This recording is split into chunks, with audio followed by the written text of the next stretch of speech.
Good morning everyone. ఈరోజు మనం క్లాస్లో I square equal to -1 proof చూద్దామండి. నేను క్వాడ్రాటిక్ ఈక్వేషన్ తీసుకున్నాను. A X square plus B X plus C equal to 0 కదా క్వాడ్రాటిక్ ఈక్వేషన్. క్వాడ్రాటిక్ ఈక్వేషన్లో ఏ ఈక్వల్ టు 1 తీసుకున్నాను, బి ఈక్వల్ టు 0 తీసుకున్నాను, సి ఈక్వల్ టు 1 అనేది ఒక ఈక్వేషన్ తీసుకున్నాను. అలా తీసుకుంటే ఏమొచ్చింది చూడండి, quadratic equation X square plus 1 equal to 0 అనే ఈక్వేషన్ని నేను అజ్యూమ్ చేసుకున్నాను.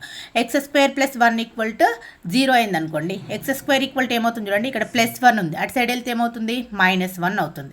మనకి ఏదైనా వాల్యూని ఇక్కడ సబ్స్టిట్యూట్ చేసుకున్నాం అనుకోండి, నెగిటివ్ వాల్యూస్ స్క్వేర్ చేసామనుకోండి, మనకు రావాల్సిన వాల్యూస్ ఏంటి, పాజిటివ్ వాల్యూస్ రావాలి.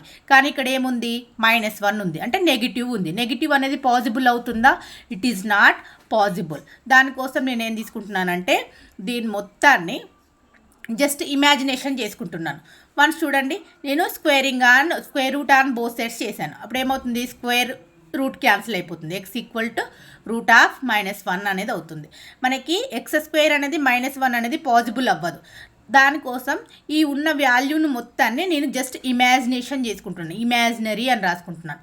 ఇమాజినరీలో ఫస్ట్ లెటర్ ఏముంది, ఐ ఉంది కదా, ఐ అని తీసుకున్నాను. ఐ ఈక్వల్ టు ఏమని అజ్యూమ్ చేసుకున్నాను, నేను √-1 అనేది అజ్యూమ్ చేసుకున్నాను. ఇక్కడ I squaring on both side చేసామనుకోండి, ఐ స్క్వేర్ ఈక్వల్ టు ఏమవుతుంది, రూట్ క్యాన్సిల్ అయిపోతే -1 వస్తుంది. ఐ స్క్వేర్ ఈక్వల్ టు -1 అండి. Thank you.